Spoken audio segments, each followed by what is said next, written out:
Мы в эфире, как обычно, по субботам. Всем, кто нас смотрит, с добрым утром. А нас уже ждут. И даже уже задают вопросы. Но начнем с ритуальной фразы. Тех, кто не подписался, не забудьте подписаться. Если хотите получать сообщения о наших новых видео, нажмите на колокольчик. Ну и по ходу задавайте вопросы после трансляции. Кто будет смотреть записи, задавайте вопросы в комментариях.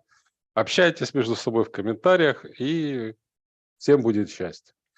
Поэтому ритуальную фразу произнесли, ритуал выполнен, можем приступать. Здравствуйте, Владимир. Я так увлекся ритуальной фразой, что даже забыл поздороваться. Здравствуйте, Владимир. Здравствуйте, кто нас смотрит. Я передаю вам слово, потому что традицию нарушать нельзя.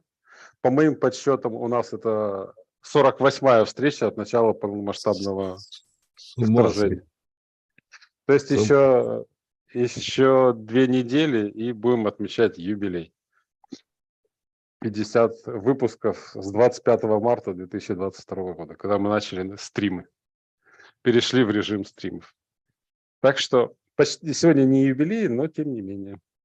И еще у нас, оказывается, пришло мне сообщение, что у нас, оказывается, всего наш YouTube-канал уже 250 тысяч просмотров. То есть каким-то образом, так потихоньку, 250 тысяч раз наши видео уже посмотрели. Понятно, что это одни и те же люди в основном, но тем не менее, наверное, не зря мы что-то делаем, раз такое количество раз нас удалось посмотреть кому-то. Казалось бы, немножко, да, и не особо много людей смотрят, а глобально получается так, ничего уже цифр. Так еще, глядишь, и до миллиона дойдем. Ну что, да, ваше слово. Раз мое слово, то в очередном там фейсбучном как его назвать, споре, возник опять вопрос по поводу терминологии. Но я решил так немножечко поговорить о терминах, которые мы используем в своей полемике, в статьях там, и так далее, и так далее, и так далее. Потому что вопрос, скажем так, не теряет своей актуальности. Есть даже такая попытка, она всегда присутствует, по ней можно узнать человека нового как бы во всей этой сфере. А давайте договоримся о терминах. Да, приходит, например, какой-нибудь там, человек там с естественно-научным образованием, как я, например, да, и почитав, послушав некоторое время, покрутившись и поучаствовав, он приходит и говорит: а давайте-ка договоримся о терминах. Почему? Потому что в естественных науках так принято и так работает, да, это нормально. Что касается так называемых социальных наук, то там они отличаются как бы низкой точностью, мягко говоря. Там не может быть, вообще говоря, в принципе, терминологии, которая бы однозначно что-то определяла. Да? За редким исключением, кстати говоря, либертарианство, которое благодаря Ротбарду четко привязано к принципу самопринадлежности. И понятно, что такое либертарианство, что такое нет. Да? В частности, что минархизм либертарианством быть не может. И любое другое. То есть как бы определенный критерий, который легко проверяется. Все остальное в большей или меньшей степени является довольно-таки произвольным словообразованием, да, с произвольным употреблением, и часто люди, скажем так, опытные, да, просто понимают смысл того, о чем говорится, просто по контексту.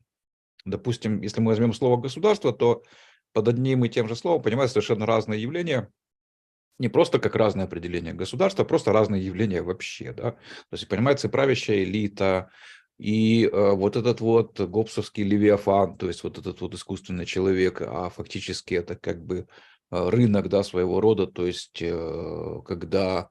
откуда эта идея, что Гоббс тоже наблюдал этот эффект уже в то время, что вроде бы получается так, что как будто бы за всем действием этих мелких чиновников и крупных стоит какой-то замысел, да, и вот такое ощущение, что это живой человек действует, вот глядя на эту систему, особенно в исторической перспективе, там не в перспективе там нескольких лет, а нескольких столетий, получается, что как будто вот этот вот есть какое-то существо коллективное, которое действует с определенной целью и с определенным интересом. Действительно так это выглядит, да, но это результат, понятно, что никакого левиафана нет, это просто результат работы вот этих вот самых спонтанных порядков. Такого же точно левиафана, только наоборот, можно, например, нарисовать по поводу рынка, да, потому что там у них просто разное, как бы, то есть такое ощущение, что есть какое-то существо, которое озабочено благом людей. То есть если Левиафан озабочен тем, как людей поработить и как их контролировать, то наоборот вот этот антилевиафан, он озабочен тем, как сделать нам хорошо. Да? И можно точно такую же теорию заговоров как бы нарисовать относительно того, что это замысел. Да? То есть весь рынок и его плоды – это есть не что иное, как замысел, только не злого бога, а доброго. Вот. Поэтому поскольку сам предмет, то есть, ну, как минимум, это человек, а максимум это общество, вот, то есть довольно-таки расплывчат и неопределен, то, соответственно, твердой, значит, терминологии ждать не приходится, да, то есть с этим надо просто иметь в виду и смириться заранее. Вот. И только опыт и понимание контекста, которые, ну, как бы связаны друг с другом, потому что если у вас нет опыта, то вы контекст не уловите, позволяет нам говорить о том, где, допустим, по словам государства, что имеется конкретно. Да? То есть имеется ли эта организация в виду, в виде там парламентов, президентов и прочей всей этой ерунды, да? Имеются ли это в виду институты, и, то есть более уже сложное явление и не связанное, ну или меньше связанное, скажем так, с организацией. Имеется ли под этим в виду элита, имеется ли в виду под этим левиафан, вот этот самый как бы незримый, да, и так далее. То есть когда мы говорим, вот, допустим, государство расширяется, что имеется в виду, как правило? Ну, вот, имеется в виду, что это как раз действие левиафана. Вот, то есть это как бы процесс, который вот объективно, его очень трудно наблюдать непосредственно, вот, но в итоге получается, по прошествии времени мы видим, что мы теряем, например, свою свободу, а вот эти вот все, значит, паразиты приобретают все больше власти, да, то есть что конкретно расширяется? Появляется больше законодательных актов, можно по этому судить? Можно, но опять-таки не везде, да, потому что могут быть законодательные акты, которые тупо не исполняются, или Афан остается в том же самом месте, где он был. Вот, то есть вот это все очень такие условные как бы вещи, которые и когда, ну, которые, скажем так, не имеют четкого определения. Вот, их нельзя ни к чему привязать, вот, нет никаких констант, скажем так, в социальной жизни, да, в отличие там от естественных наук. Ну и, соответственно, не от чего отстраивать это все дело. Вот, поэтому изначально в разговорах о терминах нужно просто смириться с тем, что точных определений, за редкими, опять-таки, исключениями, быть не может. Вот. Но в чем чаще всего люди путаются? Они путаются в разных измах, то есть в названиях, что имеется в виду под разными там, феодализмами, корпоративизмами и так далее, и так далее, и так далее. Вот. И здесь действительно просто, ну, во-первых, можно помочь, а во-вторых, как бы тоже надо понимать, что эти вещи не существуют, вернее, очень часто существуют не в оппозиции друг к другу. Но о чем я хочу сказать, что там физические и прочие термины, они, как правило, существуют там, ну вот есть один, значит, термин, а есть ему противоположное какое-то явление, которое, значит, там характеризуется другим термином, да. А вот здесь этого нет. Ну, например, скажем так, что такое у нас капитализм? Это что такое? То есть это, ну, понятно, что это затасканный как бы такой уже термин, который уже мало что, значит, обозначает, и каждый в него вкладывает свой смысл, но тем не менее, что это такое? Это у нас идеология, да, это у нас какой-то строй, да, это, то есть, ну вот Маркс придумал вот эти фазы там исторического развития. Вот. На самом деле капитализм слово придумали до него, он его заимствовал значит, и практически не употреблял на самом деле в своих работах.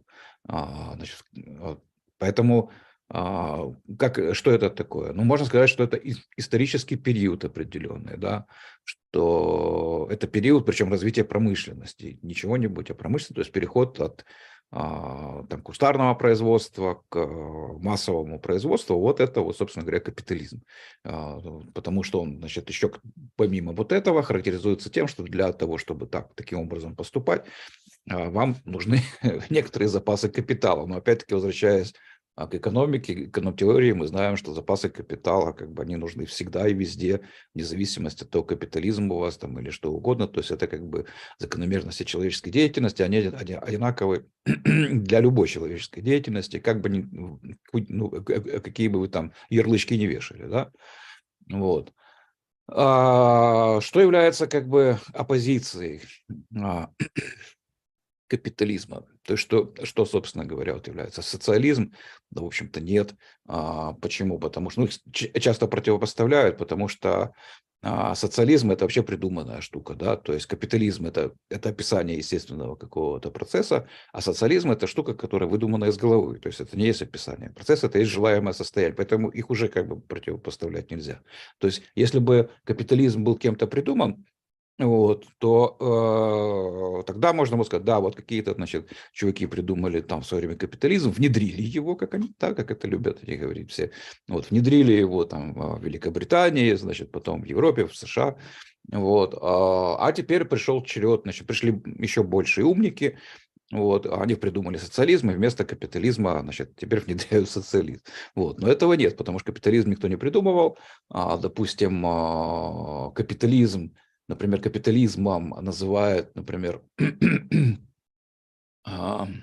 римскую экономику, да, экономика Древнего Рима, вот, исследователи, причем, ну, как бы не за всю его историю этого Рима, а вот за относительно, скажем так, свободный период, вот, тоже, значит, там тоже Ростовцев, да, он пишет о том, что эта экономика не что иное, как капитализм. Спрашивается, почему, да, где Древний Рим, а где, так сказать, Англия конца 18 века.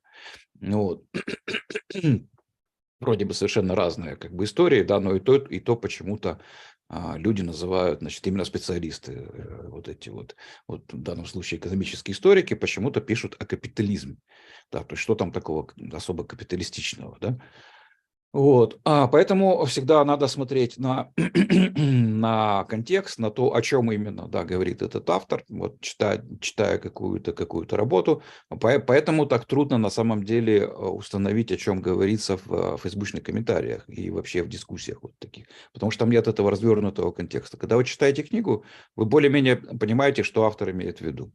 Ну вот, потом уже, да, то есть даже если вы не знакомы с его идеями, он их пытается изложить, но тем не менее он все равно употребляет какие-то еще термины, которые он не описывает, которые он считает само собой, ну, как бы там разумеющимися, вот, и чтобы понять, что он под ними уже понимает, да, то есть уже нужно читать эту книгу, и как бы уже там у вас будет вырисовываться эта картина. Когда вы пишете короткий комментарий и пишете там капитализм, социализм, фашизм и так далее, то вы не даете никакого контекста, который бы помог, так сказать, вашему партнеру понять, о чем идет речь. Ну, ладно вы, да, то есть мы как бы люди в этом смысле подкованные, и мы стараемся все-таки там выражаться так, чтобы нас поняли, а вот эти вот наши оппоненты, как правило, наоборот, да, то есть они как раз вот путаники, и там у них с этим совсем уже тяжело, то есть там, конечно, каша жуткая, но это не отменяет того, что надо пытаться, ну, искать какой-то смысл, да, в этих терминах и пытаться как-то все-таки понимать, что это значит, да. Ну, я бы разделил вот термины, которые нас беспокоят и которые вызывают вечные сомнения, где происходит путаница, это между укладом и идеологией. То есть есть термины, которые описывают уклады, а есть термины, которые описывают идеологии. То есть, например, если мы говорим о капитализм, то это некий уклад, да? Это некий уклад, который, можно сказать, что продолжается, можно сказать, что не продолжается, да, одни будут говорить, что вот там капитализма давайте больше, другие будут говорить, что он уже давно умер и так далее, вот, но тем не менее, можно сказать, что там Европа в 19 веке для нее вот именно был такой уклад капитализма, вот, где, ну, достаточно слабое государство, достаточно свободные, скажем так, рыночные отношения и, собственно говоря, элемент капитализма – это вот промышленная революция и, значит, как результат массовое производство. Вот, соответственно, удешевление, резкое удешевление товаров и, соответственно, рост благосостояния, огромный, колоссальный рост благосостояния людей по всему миру, да, потому что раньше, чтобы купить ему там пару обуви, ему нужно было, условно говоря, всю жизнь работать и еще получить наследство от дедушки, да, а теперь он может пойти в магазин, и этот как бы там, ну, не знаю, там, ну, половина его зарплаты, грубо говоря, да, потому что обувь до сих пор дорогая относительно, но тем не менее это уже массовый продукт, которого там полно, у каждого много пар, вот, а там в начале 19 века многие люди, особенно в селе, они ходили босыми еще. Вот. Потому что обувь это дорого. А вот почему? Потому что обувь это штучное производство, это как бы ремесленники, это цехи, всякие вот эти вот гильдии и так далее. То есть крайне зарегулированная, так сказать, отрасль, соответственно, стоит очень дорого. Как только мы начинаем массовое производство, мы говорим, смысл массового производства. Зачем производить массово? Да, для того, чтобы дешево продать. То есть вот в чем смысл всего вот этого, всей промышленной революции. Сделать продукции много, а следовательно дешевую продукцию. Это будет дешевая продукция. Вы по большой цене не продадите вот столько. Вот.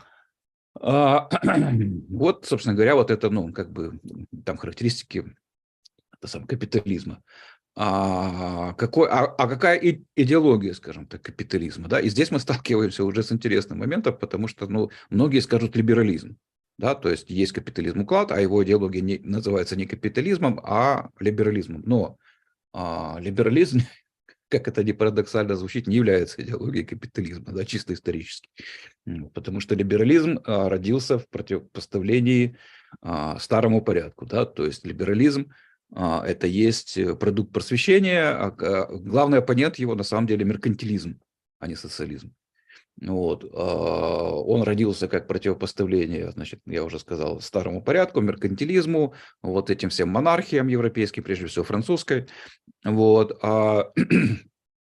И здесь он, конечно, ну, совершил массу всяких хороших дел, но и на самом деле много плохих, потому что та же французская революция есть, как ни странно, продукт вот, либерализма, неправильно понятого, наверное, вот, конечно же, вот, но тем не менее французы вот искренне удивлялись, и для них было удивительно, почему вот англичане, например, там не свергают своего короля, так как они, потому что французы сделали все по английской науке, да, то есть они, собственно говоря, пытались подражать и Британии, и проблема эта состояла для них в том, мы хотим сделать как Британия, нам надо такую же конституцию, как Британии, и потому что Британия свободная страна, а Франция нет.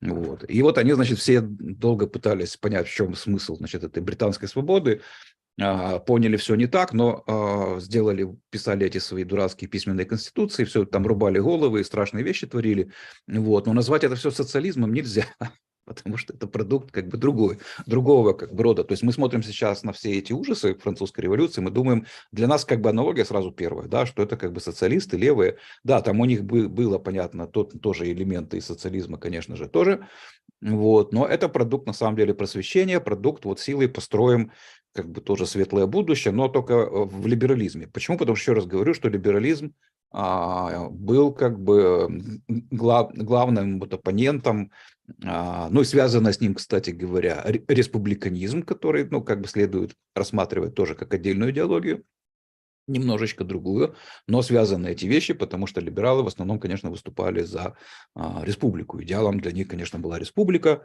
Республика, что такое республика? Это древний товарищ Рим, да, то есть идеалы, ну и вообще античность в целом. То есть греки, римляне, вот как граждане, которые готовы служить своим, значит, согражданам, без всяких тиранов, а вот искренне друг другу, значит, служат, вот, там отважно сражаются с превосходящим противником и так далее, и так далее, и так далее. То есть куча, значит, положительных примеров, которые противоставляются деспотизму, коррупции и прочим штукам королей, да, того времени, то есть монархии. Вот. Вот это все вещи, которые связаны между собой, но тем не менее разные, приводят нас к французской революции, которая является вот порождением, на самом деле, вот этой тогдашнего вида либеральной идеологии, точнее, одно из его ответвлений французской.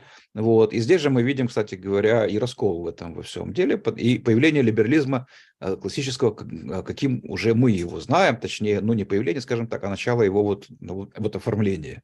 да, потому что тут у нас появляется Эдмунд Бёрк, вот, который, значит, спорит с французскими товарищами и объясняет им, почему британцы не хотят, значит, казнить своего короля, и что на самом деле французские товарищи поцы и ни хрена не понимают, вообще говоря, в свободе и как она работает. И тут у нас рождается уже британский консерватизм, который на самом деле вот в этой части своей есть не что иное, как бы вот именно либерализм. И уже дальше идет его вот это вот, ну вот как бы вот оформление в тот классический либерализм, ай, ты упал, да, который мы знаем. Но тем не менее, да, то есть я о чем говорю. Ну, вот такая вот история. То есть мы привыкли, что как бы либерализм противопоставляется социализму, но на самом деле вся его риторика и его как бы главный полемический противник – это, скажем так, консерватизм старого пошиба, вот, который потом опять возродился и вылез уже в виде там европейского консерватизма и часть его как бы уже как предтеча, допустим, того же нацизма в Германии, вот. И и на самом деле это стало и причиной упадка, да, вот этого самого либерализма, потому что он ориентировался как бы всегда на старый порядок, полемизировал со старым порядком, не заметив появления младшего братца в виде как бы социализма. Вот, который говорил, я еще более передовой, потому что, ну как, либералы всех освобождали, да, то есть они были противники рабства, там они там выступали за свободную торговлю и прочее, прочее, прочее, то есть за освобождение, да, вот. Еще более освобожденческая как бы идеология появилась уже в виде социализма, который говорил, я вообще от всего хочу освободить, вообще. То есть не будет никакой частной собственности, вот, не будет ничего. То есть либералы с этим, конечно, полемизировали, но смотрели на это странно, потому что как бы, ну, какие-то вообще странные пацаны. То есть как это вообще вы такое говорите. Вот. Но они не видели в этом главного врага, а это оказался на самом деле главный их враг, который, собственно говоря, их в итоге победил. Вот этот весь классический либерализм. Вот. Поэтому как бы противопоставлять нельзя капитализм социализму, да, потому что социализм – это учение, да, а капитализм – это никакое не учение. Ну вот, учением является либерализм. Да? Но опять-таки они тоже противопоставляются сейчас, но надо понимать, что корни либерализма и корни его аргументации лежат в противопоставлении старому порядку, а не социализму. И в этом его как бы, скажем так, ну, ущербность своего рода, да, вот. Поскольку, ну, и главное, конечно же, ущербность то, что классический либерализм верил в хорошее, значит, минимальное государство, которое может быть там ночным сторожем и так далее, и так далее, и так далее, то есть вынося государство за пределы своего анализа. Вот. Чего, конечно, если бы они этого не делали, если бы они там сразу срослись как бы с опять-таки, зарождавшимся в то же время параллельно, на самом деле, всему этому делу анархизмом, вот, то, может быть, и мы бы жили в другом мире, и как бы другие бы события происходили бы. Вот, поскольку анархизм родился левым, но оно все было тогда в той или иной степени левое. Вот, но это уже такое дело. Значит, есть еще, например, такой эффект, как ситуация, когда практически одно и то же явление называют разными терминами, и все они на самом деле правдивы. Ну, вот пример, да. Есть такая штука, как термин такой, как корпоративизм, есть такой термин, как меркантилизм, и есть такой термин, как фашизм. Все они описывают примерно одно и то же состояние. Вот. Энтони Ясай в своей книжке «Государство» в конце пишет, что Соединенные Штаты Америки – это фашистская страна. Он не вкладывает никаких эмоций абсолютно в это определение. Да, это какие-то еще там, то ли конец 70-х, то ли 80-х годы, будешь соврать. Но где-то очень давно эта книжка написана. Вот. И он пишет о фашизме в США, то есть не размахивая руками, там, для него это просто термин, да, то есть он, вот Соединенные Штаты Америки, это, значит, фашизм, и дальше он, значит, дает там этот самый комментарий о том, что, значит, скорее всего, эта тенденция там усилится, и Соединенные Штаты, значит, скоро значит, все эти признаки станут видимыми, вот, и, ну, как бы выльются в политическую же область. О чем он говорит? Он говорит о том, что и здесь мы переходим к другому термину, который описывает ту же самую ерунду. Ну вот, он говорит о корпоративизме, да, то есть о том, что экономика США, значит, контролируется большими корпорациями, которые, в свою очередь, тесно связаны с государством, срощенными с государством. У нас еще появляется здесь четвертый термин – государственный капитализм. Вот, но это уже марксистский как бы термин. Вот, он ну, как бы он все-таки немножко не об этом, но тоже из этой серии, да, тоже из этой серии, вот государственный капитализм, предполагается, что государство управляет капитализмом, да, в корпоративизме это не обязательно, то есть, скажем так, там это управление, оно может быть там, ну, это просто связь, да, то есть оно как бы осуществляется не централизованно, как в случае госкапитализма, где там сидят и планируют, да, вот как, вот, допустим, у товарища Гитлера, да, у него же вот именно вот этот был госкапитализм, то есть там четырехлетние планы, вот это вот все, то есть частная собственность, особенно в крупном производстве промышленном, она стала сугубо формальной. Да, то есть поскольку там были смотрящие, значит, от партии и так далее, то есть, ну, она уже практически превращалась в социализм, то есть, собственно говоря, чего Гитлер и хотел, вот, потому что мы помним, как его партия называлась. Вот. А корпоративизм – это более мягкая как бы уже система, где просто это уже, ну, как бы положение дел, да, положение дел. То есть там нет госплана, нет никаких его аналогов, но все равно экономика управляется через вот этот механизм. А в меркантилизме та же самая история. То есть меркантилизм – это средневековье, точнее позднее средневековье.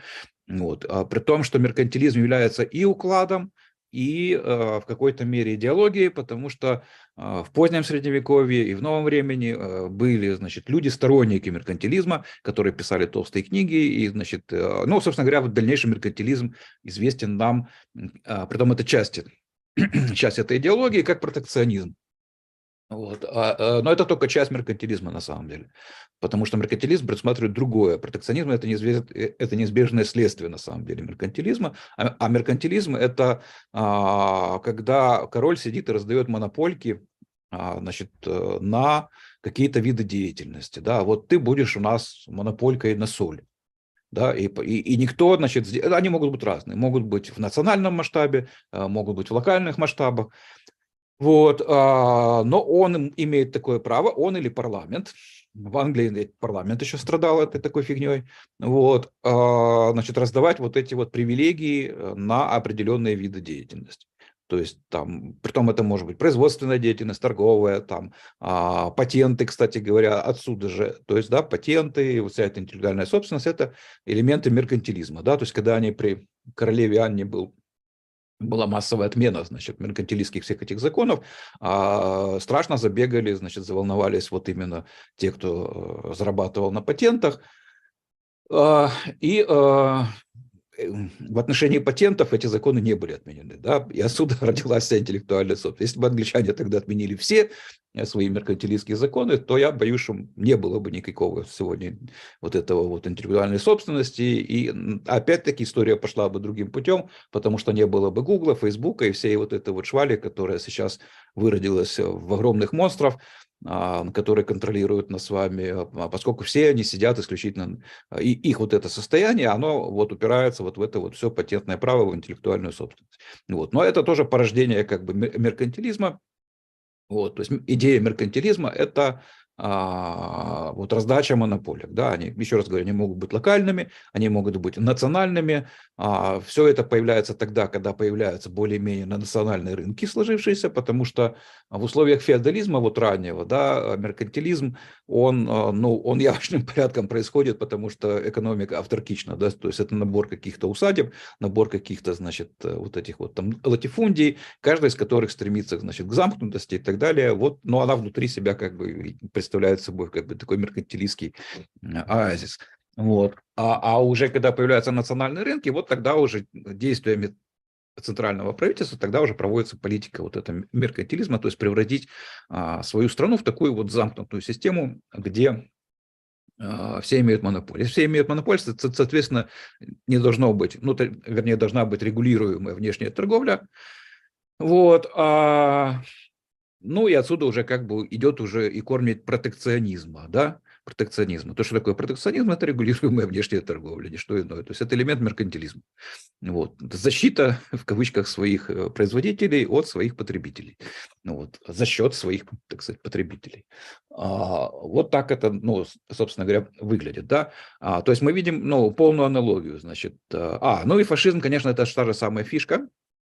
То есть это те же самые корпорации под управлением, значит, государства, которые решают, значит, там свои вопросы. У Муссолини там были вот там специальные государственные органы, где они там все собирались. Вот это фашо, собственно говоря, пучок, да, это вот все там, они должны быть, все эти страты этого общества в одном кулаке, вот, где они там все там собирались и решали, значит, свои дела, как им лучше всего организовать, значит, свою жизнь, там, совместные корпорации, рабочие, там, и прочее, прочее, прочее.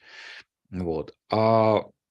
И все это, как мы видим, экономически одна и та же система. Одна и та же система, только, но тем не менее термины к ней могут применяться разные, в зависимости от того, какие нюансы мы хотим подчеркнуть, что мы хотим показать. Вот.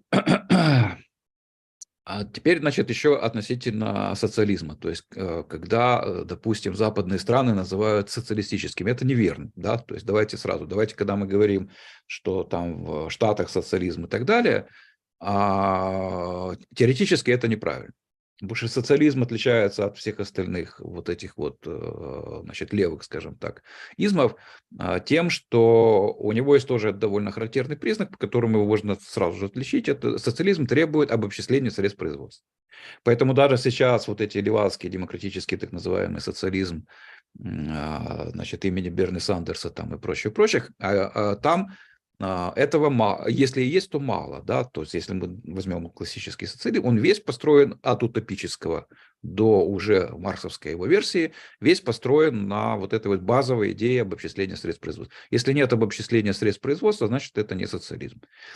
И слово социализм употребляется в данном случае скорее как ругательство, вот, чем как точное определение. Да? Мы говорим там в Америке социализм, на Западе социализм. Нет там социализма, потому что там средства производства формально так сказать, не принадлежат государству, вот, но регулирование такое, как если бы они все равно принадлежали. Вот в этом оно похоже по результатам, но не похоже по своему строению, скажем так. Да? Поэтому не социализм, опять-таки, там шведский социализм, нет в Швеции никакого социализма. Вот, там, допустим, корпоративные налоги, насколько я знаю, довольно низкие. Вот, частная собственность никто не запрещал, поэтому называть это социализмом нельзя. Это можно называть сильным государственным регулированием. Есть еще один термин замечательный – интервенционизм, который определяет все без исключения вот эти системы. Начиная от меркантилизма и заканчивая вот всеми, значит, тем, что они сейчас строят, значит, вот нам на голову, значит, это все эти штуки в мировом масштабе, скажем. Вот. То есть это активное вмешательство государства в экономическую жизнь. Да? Все это называется вместе интервенционизмом. Вот. Поэтому с словом социализм и капитализм я предпочитаю, например, не играться, вот, и понимая, что социализм в нашем словоупотреблении есть не определение некого строя, потому что в мире сейчас социалистических именно стран практически нет, да, есть там Венесуэлы какие-то, есть Северные Кореи, вот, может быть, что-то в Африке еще там осталось, я не знаю, но именно вот тех, кто придерживается именно социализма, да, в этом во всем нет, все они есть сейчас массовый современный уклад, самый распространенный и популярный – это фашизм. То есть все без исключения государства современные – это государства фашистские. Вот, в них нет, но здесь важно вот что подчеркнуть, что фашизм, скажем так, может быть как тоталитарным, так и нет. Здесь мы приходим к следующему термину любимому, значит, тоже тоталитаризм. Да? Что это такое? Вот, потому что нацизм был тоталитарный, фашизм был итальянский менее тоталитарный. Вот, фашизм, допустим, там а-ля в Испании, который был там, или там в Португалии, он тоже был дурацкий, авторитарный, но не тоталитарный. Вот. И что же такое тогда тоталитаризм, да, и зачем он нужен, да, потому что здесь у нас уже идет смычка, скажем так, такое хорошее коммунистическое слово, значит, допустим, коммунизма с нацизмом, да, потому что и то, и другое являются тоталитарными режимами. Вот. А что их отличает, тоталитарные режимы, это на самом деле корень их на самом деле находится в демократии. То есть это идеал, ну, как бы развития демократии. Вот, потому что, да, вроде бы, как бы демократия как кажется противопоставлением, да, тоталитаризму, но на самом деле это как бы тоталитаризм, это как бы доведенная до логического конца демократия. То есть это попытка переложить на граждан полностью как бы все издержки, ну, вот, значит, это самое государство, но при этом, что очень важно, что отличает именно тоталитарные режимы от любых авторитарных, какие бы они ни были, да, это именно наличие массовой идеологии. Массовая идеология, массовое движение, массовая партия. Вот. Как правило, однопартийная система. Идеология для чего? Для того, чтобы снизить, так сказать, издержки человека, для того, чтобы в те моменты, когда он действует в пользу государства. То есть, ну вот, отважный боец, идеологизированный, да, он, значит, смело бежит на амбразуру и там погибает. Вот, то есть не идеологизированный будет искать, значит, способ, каким образом ему подкрасться, может быть, к этому доту сзади, там, забросить гранату аккуратно или еще как-нибудь, да, то есть он не будет хотеть умирать.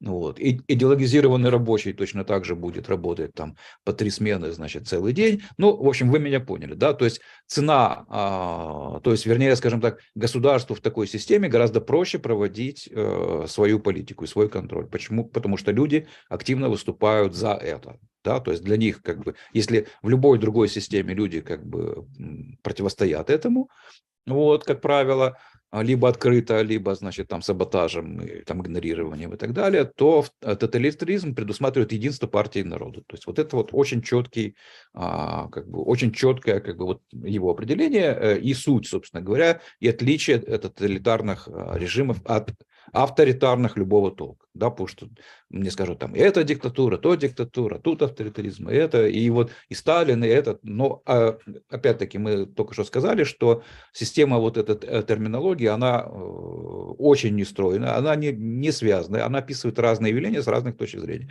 Поэтому, да, все эти режимы, безусловно, авторитарные, да, но среди них есть некоторые, которые имеют принципиально важное отличие для того, чтобы мы могли понять, как они устроены, как они работают и почему они делают то или это. Это режимы тоталитарные, которые, конечно же, являются авторитарными, но при этом они еще являются тоталитарными, потому что в авторитарных режимах власть может как бы править жестко, но народ может ей сопротивляться, не любить и так далее, да, то есть это все равно будет диктатура, авторитаризм, вот, тоталитарные предлагают любовь. Именно вот это слово оно предполагает, да, то есть любовь народа к своей власти, готовность народа жертвовать ради власти, ради государства, вот. То есть для чего, как мы уже сказали, как правило, используется, если это политическая машина. А почему партия? Почему я скажу, что демократия? Потому что вот оно, да, то есть демократия – это борьба партии, борьба партии, борьба партии, значит, тоталитарное решение – это одна партия, да, то есть монархии нам не надо никаких партий, ничего, у нас ничего этого нет, потому что у нас нет этой возни. А у них почему-то есть, заметьте, и выборы даже проводятся, да, в Советском Союзе. То есть это что вот, то есть это как бы логическое завершение демократии, она всегда туда, именно в эту сторону идет. Вот. Одна партия, значит, одна идеология, ну, вот это вот все. Вот, и народ и партия едины. То есть все они там строят коммунизм, вот все вместе. А партия – это просто инструмент народа, то есть народ хочет строить коммунизм, у него есть партия, для этого, значит, нужна партия государств, которая, значит, угнетает этот народ для того, чтобы он лучше строил коммунизм. Ну, вот такой вот у них уроборосик, как обычно, вот, который сам себя за хвостик, значит, вот укусил. Вот. Аналогично в демократии та же самая фишка на самом деле, да, то есть власть – это есть не что иное, как народ. Вот, да, вы же его избрали, вы же поэтому за него отвечаете. Вот, этот народ сам себя обложил налогом для того, чтобы, значит, ну вот, да, на самом деле все та же самая фигня, вот, только как бы с элементами конкуренции, многопартийности. Вот, но поскольку они мешают, собственно говоря, риторика-то тоталитаристов всех, она и состояла в том, что вот эта вот вся возня не нужна, она мешает. Вот это прекрасная идея, да, что вот народ обложил себя налогом и так далее. Но нам мешают вот эти вот все, которые под ногами путаются. Вот эти множество партий, они не могут понять. У нас самая правильная идеология, научно обоснована. Вот. Тоже они все ссылаются, да, что у них научно обосновано. У Фюллера тоже научно обоснованная, значит, идеология превосходства риска расы, прекрасная, отличная идеология, вот, которая, значит, вот, ну, вот объясняет, почему нужно жизненное пространство, почему рисская раса должна все это дело контролировать, там, и так далее. Вот, там у коммуняк свое, там, и так далее. Но это все, значит, вот есть, это все, ну, ложится и происходит исключительно из демократии. Массовое участие граждан, вот, это то, чего добивают, ну, собственно говоря, это мы здесь в данном случае уходим уже в республиканство, вот, то есть ты гражданин, соответственно, ты солдат, да, то есть у них у всех уже есть военный призыв, то есть нет тоталитарных стран, где нет массового военного призыва, где нет промывки мозгов этим солдатам, значит, и так далее, и так далее, и так далее. Это все республиканские вещи, вы найдете их еще в Древнем Риме, и, ну, конечно же, ярким цветом в Европе они начинают свести с времен французской революции. И вот оттуда это, значит, все вот катится, и тоталитарная вот эта штука, это есть, ну, как бы прямое следствие штуки демократической. Поэтому, когда говорят, что там демократия это противостоит ей, значит, этот самый тоталитаризм, это не так, да, то есть это одно и то же. Вот. Демократия не противостоит тоталитаризму, тоталитаризму противостоит, скажем так, либерализм, скорее, да. Вот здесь, да, вот это как бы есть, ну, полная разница, да, а демократия это вообще не идеология, да, это просто голосование на выборах, ну, и вся религия, которая там возникает вокруг него. Вот, ну, и думаю, что, конечно же, я не осветил, так сказать, все, что мог, потому что этого масса всего, и со всем этим надо разбираться, и, как видите, вот из моего рассказа уже, ну, отчетливо видно, что это не есть, еще раз говорю, не есть какая-то согласованная, внутренне логичная, связанная система терминологии, а совершенно хаотичный набор слов, которые, значит, еще раз говорю, применяются для описания разных явлений с разных точек зрения. Вот. И, как мы видим, одно и то же явление можно описывать там 3-4 терминами, совершенно не боясь погрешить против истины. Вот. И при этом эти термины, ну, как бы отличаются друг от друга, могут отличаться только некоторыми нюансами, да, как в случае там госкапитализма, допустим, и корпоративизм. Вот. У нас еще остался, наверное, популярный сегодня глобализм. Вот. Но, опять-таки, термин, в общем-то, бессмысленный в данном случае, потому что, ну, о чем он, что он, в принципе, говорит, да? Есть, допустим, такое явление, как глобализация, но и оно на самом деле бессмысленно, потому что глобализация происходила всегда, глобальные рынки существовали всегда, просто, ну, скажем так, они не находились в такой, ну, не были такими развитыми, какими они, допустим, есть сегодня. Но говорить о глобализации как о неком супер-пупер новом там явлении я бы не говорил, потому что, ну, там римские монеты находят в Китае, вот, это говорит о том, что торговля как бы еще тогда шла, ну, самым что ни на есть глобальным образом. Вот. Она, конечно же, имела, ну, радикально меньшие масштабы, вот, но принципиально нового в глобализации ничего нет. Да? На самом деле самым глобалистским моментом в истории, ну, по крайней мере, цивилизованной части человечества был 19 век и вот эпизод свободной торговли, вот, который там продолжался не очень долго, вот, но тем не менее он был, золотой стандарт, свободная торговля, вот это был настоящий глобализм. То есть, когда люди торговали с людьми, да, не государство с государствами, а люди с людьми. Вот благодаря тому, что деньгами было золото, просто в разных странах оно называлось по-разному, там это был фунт стерлингов, а здесь это был доллар, вот.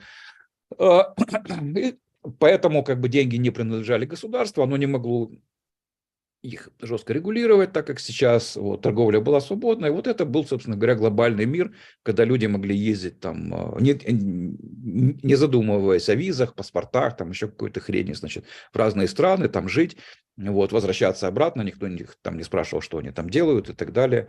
Вот. А вот это был, собственно говоря, нормальный глобализм, да, вот, и к этому, ну, оно все шло, вот, оно все шло, вот, потом у нас появилась Первая мировая война, значит, введение паспортного режима, который благополучно пережил, конечно, эту Первую мировую до сих пор, и мы все считаем, что так и надо, да, как это так, вы поехали в другую страну с паспортом каким-то, с визой еще тут бегали в посольство, значит, вот. И прочее, прочее, прочее. И вот они, умные мужи, потом, значит, решают сложнейшие вопросы, сложнейшие, просто неподъемные, без виз они дали украинцам. Ах, как это было непросто тяжело, вы даже себе не представляете. Вот, то есть это ж, что, ну, что предполагает вот это все, вот отношения, да, вот это все сюсюканье, значит, этих всех восторженных идиотов, значит, в средствах массовой информации, что закрытые границы и визы, это есть нормально. Да? А вот Порошенко приложил титанические усилия там, вместе с его западными коллегами для того, чтобы вот эту нормальность как-то все-таки на пользу людям обратить, чтобы они могли ездить. Молодец, молодец, это результат его труда. Да? То есть вот лежал камень на дороге, это хорошо, это нормально, это хорошо. Пришел чувак, его убрал, вот, это как бы не совсем нормальное состояние дел. Да, он сделал лучше, но обычно так не бывает. Обычно дороги – это просто, значит, сплошные преграды. То есть на них валяются камни, деревья там поваленные, ямы, значит. Вот это нормальное состояние дороги. То есть вот так они думают, эти люди. Вот. И, кстати, в отношении других многих вещей это тоже так. Вот. То есть, опять-таки, глобализация – это явление, ну, ничего нового в нем нет. Да? Хорошо, безусловно, хорошо, что оно есть. Это безусловно так. То есть человек должен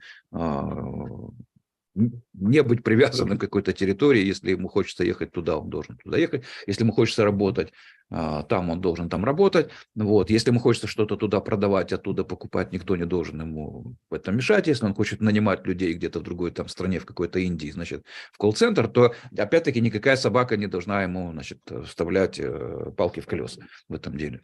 Вот. И если это есть, то это есть. Но на самом деле ситуация с глобализмом, она происходит, ну, сейчас в таком интересном развитии, ну, как, собственно говоря, всегда тут у них бывает. То есть одни хорошее слово употребляют для обозначения совсем уже плохих и неприличных дел. Да? Тоже, когда вся эта возня с глобализмом и антиглобализмом началась, вот, я еще был наивным человеком и смотрел на все это, думаю, что против чего эти антиглобалисты выступают? Кто это такие? Ну, мне, конечно, значит, там газеты рассказывают.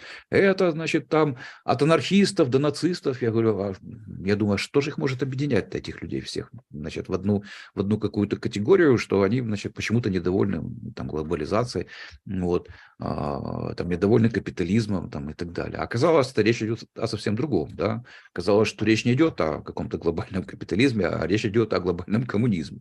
Вот, под глобализмом и глобалисты – это никто иные, как глобальные коммунисты. Вот, то есть часть бюрократии, которая международной, которая вот за годы после появления ООН, а на самом деле она появилась раньше, еще там первые попытки там, Лига наций и прочее, вот, она уже, конечно, за эти годы значит, заматерела, вот, превратилась в касту, там везде распустила свои, значит, руки, свое влияние и так далее. Она хочет иметь, значит, теперь высший статус, да, хочет быть царицей морской, и, значит, собственно говоря, вот это сейчас происходит в мире, да. То есть они хотят нами править, прекрасно понимая, что пока существует межстрановая конкуренция, хоть в каком бы то ни было виде, глобальной власти им, конечно, не видать. Они хотят глобальной власти, для этого им нужно, условно говоря, одно мировое правительство, мировое государство. Вот это то, что сейчас строится под маркой глобализма. Да? Но причем здесь, скажите мне, свободная торговля, там, перемещение там, и так далее, ни при чем. Да, в рамках единого государства вы будете ездить, конечно же, туда, куда хотите. Вот, но вы будете, ну, если вам разрешат, да, если у вас будет там нормальный углеродный след, вот, нормальный, значит, социальный рейтинг, вот, и так далее, если вам выпишут на карточку, значит, на ваш счет в электронных деньгах этих, которые, значит, там государство вам разрешит, тогда, ну, наверное, да, вы сможете поехать, может быть. Хотя я смотрю, они с путешествиями борются, вот ковид, например, прошел вроде бы, да, как бы, а авиакомпании так и не очухались, и туризм так и не очухался.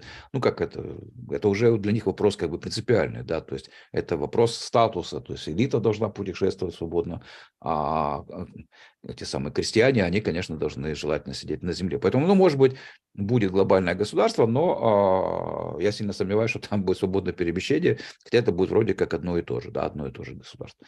Вот к этому идет, значит, как бы дело, но под видом, это все называется глобализм.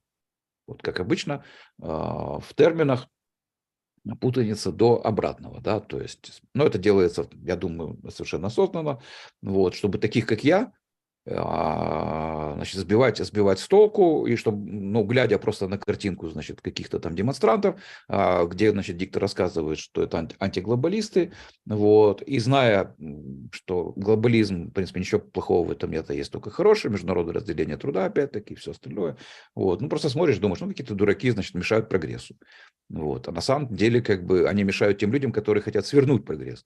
Да, то есть они хотят помешать тем людям, которые хотят контролировать этот прогресс, навечно остаться правящей кастой, вот, а чтобы все остальные, значит, ходили, были у нее, значит, чтобы золотая рыбка была у них на посылках, да, вот, то есть вот об этом идет речь.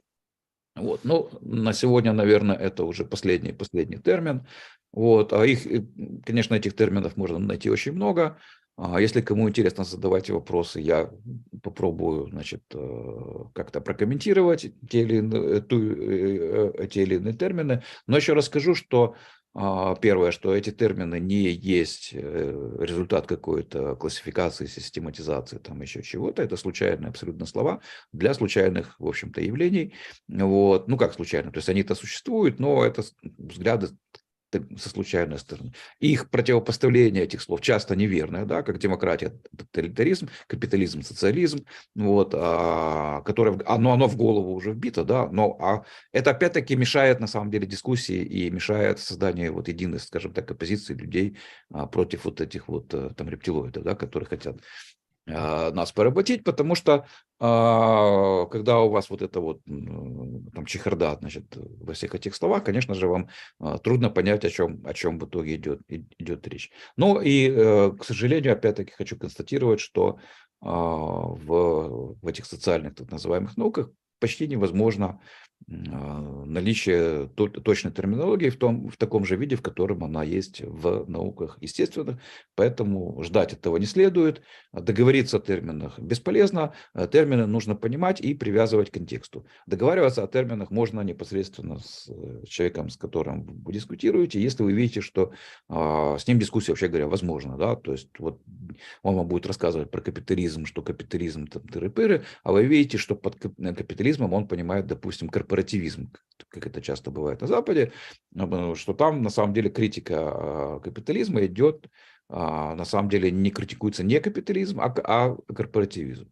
Вот, то есть ситуация, когда корпорации вместе с государством, значит, когда корпорация имеет привилегии от государства, а взамен, значит, корпорации проводят политику государства, как, например, это было опять-таки при меркантилистской политики в Европе, когда там, допустим, те же гильдии занимались сбором налогов, да, потому что король был не в состоянии, конечно же, собирать налоги, он это дело там делегировал в обмен на привилегии, значит, допустим, гильдиям или цехам, вот они были ответственны за сбор налогов. Вот сейчас у нас Facebook ответственный за цензуру вместе с Гуглом, вот, ну и за слежку там и так далее, и так далее, и так далее. Вот это как бы есть все элементы, ну, вот этого вот корпоративизма, но это никак не капитализм, конечно, а вещь противоположная капитализму. Вот. Поэтому непросто. Надо сразу понять, что с терминами непросто. Да? Вот, непросто, их не бывает однозначных. Вот. Ну и с этим надо смириться. Ну и особенно с терминами происходит беда, когда они попадают в руки пропагандистов и обрастают коннотациями. И ты потом людям в голову вбивается отрицательная коннотация к чему-нибудь, а потом этот ярлык можно вешать вообще на что угодно. То, что мы видим сейчас, например, когда в России на любой канал если телевизионный, который на нас долетает, включить, то окажется, что Украина – это нацистская страна, мы тут все живем нацисты и фашисты, и, ну и прочая дурь, которая хорошо заходит, потому что она эмоционально окрашена, вбита на подкорочку, и все знают, что плохо, что хорошо, что плохо, и на этом очень легко работать. Но это уже такая профессиональная работа для пропагандистов или пиарщиков, которые знают, как работать с точками боли, как их создавать и потом на них играть. Это уже далеко от науки, это уже больше к манипуляциям людьми, это уже немножко другая тема, наверное. И, кстати, тут сразу же возникает вопрос от нашего зрителя, а какой же строй тогда в Украине, по вашей терминологии? Фашизм.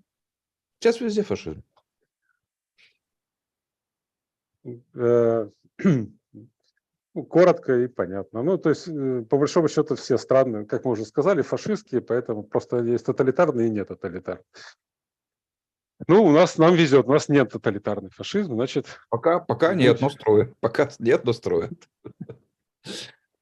Ну, для этого нужна единая партия, единая идеология Да. и весь народ единым строем. И тут же в 17 году к власти на всей территории Российской империи, куда она успела дотянуться, пришли люди, которые вообще никто. Они были самые ленивые, самые бездарные, но они хорошо умели убивать. То есть возникла целая каста палачей, которая подмяла под себя всех остальных. Люди беспринципные, и они вот уже сколько поколений формировалось это все состояние общества, состояние людей, где нужно было жить особым образом, с особой взглядом на жизнь, и ты мог выжить только если ты принадлежишь к этой касте палачей с соответствующими моральными установками. И это все насаждалось, ну и Украине тут в этом отношении повезло, потому что все-таки основные палачи жили и уехали в Москву, и там для них это был рассадник. Тут их было поменьше, всегда их считали все-таки чужими, и нам поэтому как-то проще с этим было бороться. Но, тем не менее, как не есть, вот уже живем в том мире, в котором живем. И тут, кстати, вопрос возникает, немного не в тему. Deadbolt спрашивает: отец Владимир, как вам удается не унывать и не терять надежду посреди всемирного праздника этатизма, полного слепцов? Да, в общем-то, дело в том, что жизнь просто не ограничивается только вот этим всем. На самом деле, ну, люди даже вот в Советском Союзе и так далее вот умудрялись как-то находить место для частной жизни. Чем еще плох вот нынешний, конечно, вот этот вот, потому что глобально-то он наступает действительно, похоже, в тоталитарном таком все-таки формате. Потому что они лезут в частную жизнь, да, и именно через частную жизнь они вас пытаются, кстати, доставать, потому что сейчас им легче лезть туда, в эту частную жизнь, потому что вся она завязана на технологии, да, то есть она завязана на интернет, на весь этот цифровой мир, и они оттуда вас вот достают. Это элемент как раз типично тоталитарный. Вот. И тоталитаризм в этом смысле, конечно, легче реализовать, чем это было там в любые там советские или нацистские времена. Ну вот. Но даже тогда люди там, не знаю, выращивали цветочки, там читали книжки, не знаю, играли на фортепиано. То есть частная жизнь есть главный оппонент и главный предмет заботы любого тоталитарного как бы, общества. Вот когда оно в состоянии его контролировать, тогда ну, у него все получилось. Если нет, то такое общество рано или поздно развалится, да, так как это случилось с Советским Союзом, потому что Советский Союз не мог контролировать частную жизнь, в нем просто не хватало ресурсов на это дело. Вот. Да и там технологий никаких не было, ничего такого, да. То есть могли только, грубо говоря, элементом контроля вот был взаимный стук, главный элемент контроля, потому что, понятно, ты не поставишь везде ментов, вот, взаимный стук. То есть там, где люди, максимально разделить людей, вот, заставить их ненавидеть друг друга, подозревать друг друга и заставить их друг на друга стучать. Вот там, где это удавалось сделать, там, значит, был контроль. Допустим, да, Украина в этом смысле как бы была в более выгодном положении, потому что тут, особенно, скажем так, на Западной Украине, да и в Центральной тоже как бы работал вот этот принцип «свида свого по своей», да, то есть, грубо говоря, не стучали. Вот, а стучали в основном как бы там по городам, да, там, где как бы население смешанное. Я не говорю, что это как бы привилегия украинцев, это привилегия как бы украинцев, культурных украинцев. Да, вот. Ну, а сейчас как бы уже, да, стук, конечно же, используется активно, но просто могут влезть вам куда угодно и сделать с вами что угодно через все вот эти вот там цифровые инструменты, отключат вам, значит, карточку, отключат вам там банковский счет. Ну, есть старый фильм там каких-то 90-х, по-моему, годов, «Враг государства», по-моему, там называется, когда дядьке, значит, одному там вот началось все это с ним, значит, ему там это отключили, то отключили, он в банк, он туда, ну вот, он не может понять, что происходит. Я не помню, почему это было. Чуть ли не это был розыгрыш на день рождения, но тем не менее это вот с ним не произошло, это тогда еще было показано, да, то есть, ну а сейчас, конечно, возможностей у них гораздо больше. Но еще раз говорю, частная жизнь это то, чем, собственно говоря, живет на самом деле человек. Он не живет этими всеми там глобализмами и всей вот этой вот фигней. То есть я этим интересуюсь только потому и посвящаю, значительную часть своей жизни, да, очень значительную, потому что оно мешает. Оно мешает мне, оно мешает другим людям. И я знаю, что если этого не будет, то частная жизнь отдельного человека, любого, она будет значительно более насыщенной, она будет значительно более продуктивной, она будет значительно более интересной. То есть жизнь, я предыдущий, по-моему, раз говорил как раз об образовании, и его цели, да, вот красиво прожить, значит, свою жизнь, построить, значит, красивый замок. То есть вот как цель жизни. Вот это все можно будет тогда делать. Да. Сейчас просто куча совершенно дурацких препятствий, для которых нет никаких причин, который существует только благодаря тому, что есть вот этот паразитический класс, который, значит, сосет из людей соки и пытается ими манипулировать, вот, стравливать их друг с другом и так далее, и так далее, и так далее, и так далее. Да? То есть цель это в любом случае это нормальная частная жизнь частного человека. Вот. А пока она есть, хоть какие-то ее элементы существуют, которые могут вас радовать, вот, ну вот, это все вселяет оптимизм. Вот. Был еще фильм «90-е годы», который тоже о том, как девушка работала, как сейчас говорят, фрилансером, она работала программистом, ее никто не видел, а потом у нее просто украли личность со всеми деньгами, со всеми, и вообще, и вычеркнули ей из жизни, как будто никогда не существовало. То есть предвосхищение возможных различных вариантов развития будущего в кино бывает, и в книгах, естественно, тоже, и ну, не говоря уже о Мизисе и Хайке, которые за 100 лет сказали, что будет сейчас. Ну, так уж и у них получилось. И, кстати, тут еще есть вопрос, какой смысл приставки анархо в термине анархокапитализм? Это уклад или идеология, или что-то другое? Это шутка Росбарда, которая стала потом мемом, потому что либертарианство и анархокапитализм – это синоним. Вот, только либертарианство – это правовой принцип, а анархокапитализм скорее это уклад. Описание уклада, но опять-таки оно тавтологично, потому что и опять-таки, ну, потому что и анархия, и капитализм суть одно и то же, да, но с другой стороны тут есть и как бы сущностная разница, потому что анархия это политическая, а капитализм это экономическая. Вот. Но это тоже ошибка, потому что тот же Ротбард не разделяет и всячески делает акцент, что нет разницы между экономическим и политическим, но в его термине она есть, да, потому что анархия это о политике, а капитализм это об экономике.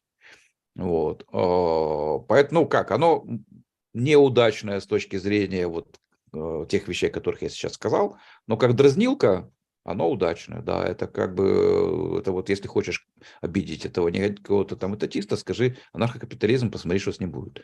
Вот, то есть его сразу начинает колбасить, там вот для этой цели, да. Вот для этой цели, да, как бы, а как содержательный термин какой-то, его можно, ну, это скорее относится к укладу.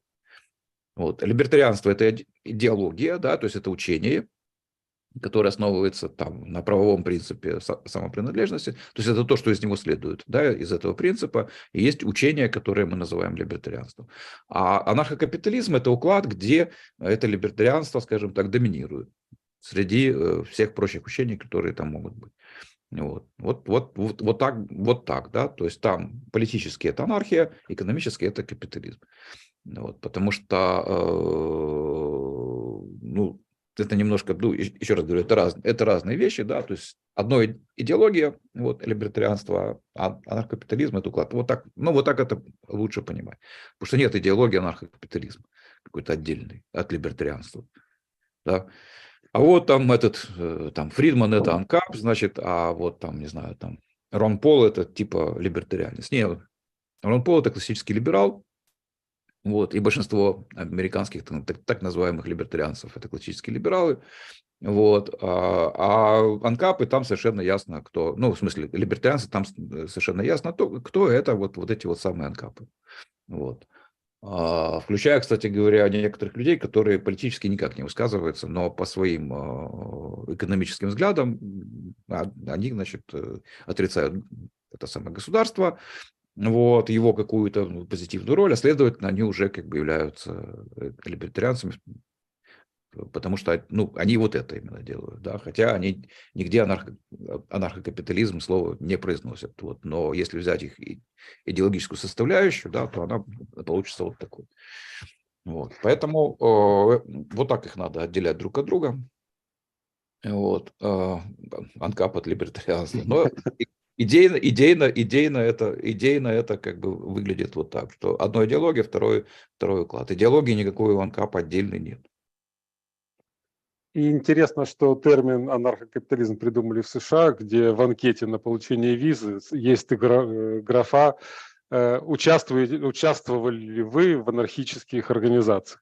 Ну, то есть вот так вот как-то Это была, скорее всего, шутка и такое выпоставление себя, американского государства от Ротбарда, который пошутил Да, таким... точно так же, как и монархизм, это шутка Конкина уже в полемике с Ротбардом. Вот, значит, вот этот вот классический либерализм, он, значит, довольно презрительно назвал минархизмом. Вот, что было подхвачено тоже и зажило уже своей совершенно отдельной от Конкина и от того смысла, который он первоначально вкладывал в жизнь. Да? Что монархизм – это такая версия либертарианства, которая, в отличие от Анкапа, там, признает какую-то минимальную роль государства. Ребята, это не либертарианство, это классический либерализм. Все. Айн Рэнд та же самая, это тоже классический как бы либерализм. Это все в том же духе. Потому что разница между одним и другим – это в понимании места государства и его природы. Допустим, берем того же Энтони Ясаи, который ни слова никогда не говорил, что он там анархокапиталист или еще кто-то. Но он анархокапиталист, он либертарианец. Хотя он никак себя политически не характеризует. Но если вы читаете его книги, а он даже не австриец, он институционалист по своим, но по своей как бы вот экономической позиции. Он с этой позиции, значит, анализирует самое там государство, вот, он анализирует политику, у него есть книжка, которая, по-моему, называется «Антиполитика», на секундочку, да? Это что такое? Кто такое способен сказать антиполитика? Кто способен сказать, что политика это плохо само по себе, и сказать почему? Это не классический либерал. Это радикально отличает этого человека, который даже не думал о том, что он либертарианец и анархокапиталист, от любого классического либерала. Хотя его вот если внешне взять, да, он же там ученый и так далее, вот, и он, ну, как бы вот автоматом там, значит, поставят, значит, туда классическим либералом, но он им не является.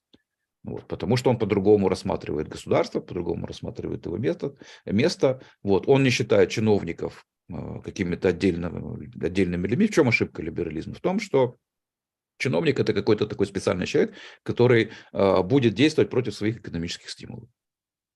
Вот, на всех людей распространяются экономические стимулы, а на чиновника нет.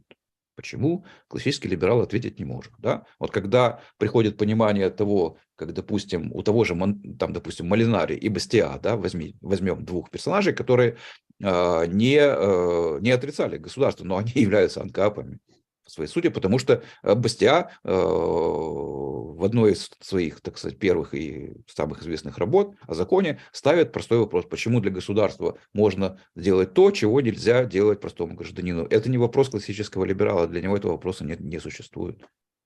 Когда человек такой вопрос задает, это уже либертарианец, это уже как бы анкап, хотя там нет ничего об анархизме у него, ни слова, вот, нет ничего об отрицании государства, вот, но этот вопрос, это вопрос либертарианский вопрос, да. Поэтому этот человек является как бы анкапом, либертарианством. Ну, а Молинари вообще страшные вещи же говорит о том, что как это так, что национальная оборона, почему вы считаете, что монополия это хорошо? Если монополия везде плохо, ну, под монополией имеется в виду привилегия, да, как я говорил сегодня, меркантилизмом.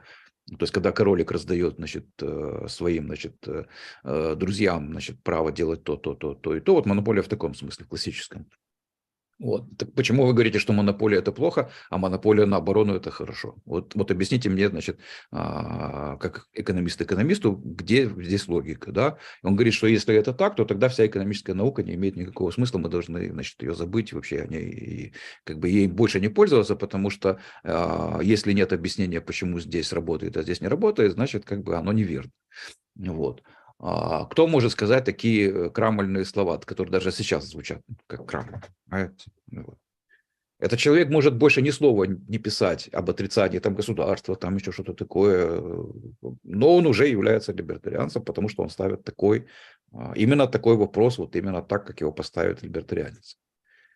Вот. Поэтому эти грани, они есть, они существуют. И, например, в Америке есть движуха за возрождение, поскольку ну, вот они вот это все мусолили, у них ну, там, в меньшей степени, потому что там под либертарианство записывается кто угодно, вот. Но, тем не менее, они прекрасно понимают, что там нужна там, чистота рядов, грубо говоря. Вот. И там есть движуха за возрождение, допустим, термина «классический либерал». Во главе с Макловский, там, с Бетки, кто там еще, там, по-моему, Макс Бордерс, вот этот вот из Американского института экономики тоже там участвует. Я уже не помню, кто там еще. Вот. Ну, несколько таких как бы известных в этой более-менее известных, потому что Макловский хорошо известно, а эти, значит, остальные менее. Вот. тусовки людей, которые говорят, мы никакие не либертарианцы, мы ничего вообще с ними общего не имеем, мы классические либералы, вот, и вот они, значит, они вот объясняют, почему, да. Вот у них там другое свое объяснение, вот, но вот они как бы хотят быть классическими либералами. Вот. А не либертариане, они сразу вот это подчеркивают, мы никакие не либертарианцы, все, мы вот минимальное государство, вот это все, вот, поэтому мы классический либерал. Еще вопрос. Что вам известно о либертарианских движениях и мыслителях в Африке, Азии и на Ближнем Востоке? Вот мне, например, Неизвестно. ничего не известно. Мне ничего не известно. Ну, вообще, на Ближнем Востоке вообще вряд ли возможно либертарианство, как мне кажется. В связи с тем, что все-таки ислам не допускает либертарианства, насколько я понимаю. Он просто не прописан в эти условия, потому что либертарианство ближе все-таки к христианству, к христианской этике, протестантской и к древнегреческой философии. Откуда? Ну, у нас вся западная культура из древнегреческой философии. Мы все выдергиваем оттуда то, что нам так или иначе нравится и подходит под наше описание жизни. В ЕС, еще вопрос. В ЕС ввели окончательно полную регуляцию валют, создание единого министерства по их регуляции, но имеется в виду, так, в итоге как бы эдакими банками становятся криптобиржи, которые регулируют предложение и спрос. А над ними всеми единое глобальное министерство на всем Евросоюзе. Можно ли утверждать, что сейчас чиновники пытаются создать схему отъема биткоинов, которую создали когда-то с золотом банков США, как бы Нет, завладев не, через они криптобиржи да, биткоинами людей? да, я понял. Но это если вы меняете через криптобиржу деньги. Можете этого не делать. Вот биткоин у вас отнять никто не может. Ну, только, грубо говоря, вот так вот законным путем, как это сделал Рузвельт, да, или там прочее. Вот. С биткоином так поступить нельзя, как можно сделать с золотом, потому что физически его не существует. Если есть у вас физический актив, к вам могут прийти и его найти и забрать. Биткоина в физическом виде нет. Поэтому ничего такого проделать нельзя. Вы можете хранить его там вечно где-то на своем жестком диске, а потом с каким-то другом вашим знакомым, значит, просто ему этот биткоин скинуть и в обмен у него получить какой-то фиат. Без всякой биржи. Вам не нужна биржа вот для таких сделок. Биржа вам нужна, если вы трейдер, там, если вы на этом зарабатываете, еще что-то такое. Вот для этого, может быть, вам нужна биржа. И то, в принципе, можно без нее обойтись. Вот. Значит, безусловно, они пытаются это сделать, безусловно, они пытаются контролировать. Вот, безусловно, может сложиться впечатление даже, что у них это получилось. Вот, но впечатление это будет как бы обманчивым в том смысле, что до тех пор, пока не припечет, да, то есть все равно как бы биткоин останется, чтобы с ним не было альтернативой существующим деньгам. Вот, как достаточно простой в реализации протокол, который вот делает вот такую вот фигню, да, то есть там создает этот блокчейн, вот, где вы делаете вот эти вот все записи, значит, о том, что ваши, значит, вот эти все транзакции там уникальны. Вот, вот так, да, то есть пока вот это они не уничтожат, да, или не сделают так, чтобы вы не могли вот это все использовать в своей деятельности никак, вот, а это очень трудно сделать. Потому что, еще раз говорю, его нет в физическом виде, да, нигде, то биткоин все равно будет как бы альтернативой. Вот, и рано или поздно придет момент, когда, конечно же, все это, ну, как бы рухнет или начнет рушиться, тогда, значит, публика обратится к этим криптовалютам, настоящим, я имею в виду криптовалютам, вот, как к способу, как к средству обмена, как к способу использовать их в качестве средств обмена, то есть, ну, как деньга. Поэтому я думаю, что они, конечно, это делают, но вряд ли у них получится это сделать навсегда.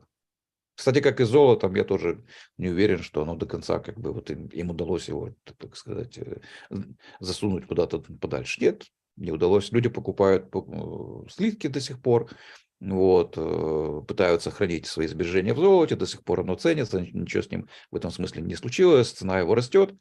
Вот, и объяснить они это не могут, да, то есть Фридман же говорил, что цена золота определяется ценностью доллара. Молодец. То есть он совсем ничего не понимал в деньгах.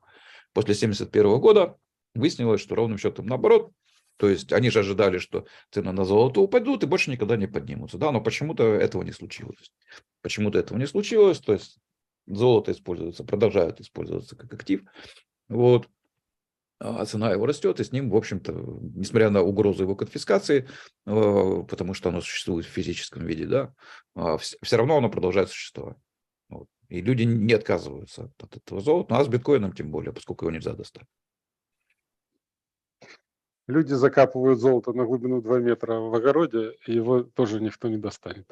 Да. Поэтому или делают золотые коронки, вставляют себе в рот. То есть вариантов можно придумать, если захотеть уйти от конфискации.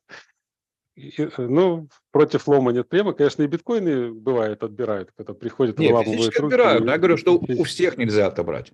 Их очень, потому что вы не знаете, кто ими владеет. Вот вы знаете там значит, одного персонажа, который владеет, у него много, он ходит всем рассказывает, что он биткоин-миллионер, да, у него можно отобрать биткоин. Вот. А есть куча людей, которые никому не говорят, что у них есть биткоины. Пойдите их найдите как-то. И вот для начала. Да, ну что, традиционно 1:15. Будем, наверное, заканчивать. Большое спасибо, Владимир. Спасибо, кто с нами был. У нас было сегодня 25 человек одновременно смотрело, то есть наша аудитория в нашем виртуальном зале все время расширяется, и это радует. Не такими темпами, как хотелось бы, но, с другой стороны, и не так медленно, как я думал. Поэтому будем на сегодня прощаться. Большое спасибо всем. Еще раз ритуальная фраза. Те, кто не подписался, подписывайтесь. Не забывайте ставить лайки. Не забывайте писать комментарии. А для того, чтобы вам приходили сообщения, вы не забывали, что у нас появилось новое видео на канале, нужно еще нажать на колокольчик. Кто этого еще не сделал, можете сделать, если вы найдете, где этот колокольчик находится. Ну, в общем, всем спасибо и до встречи с Владимиром, я надеюсь, через неделю.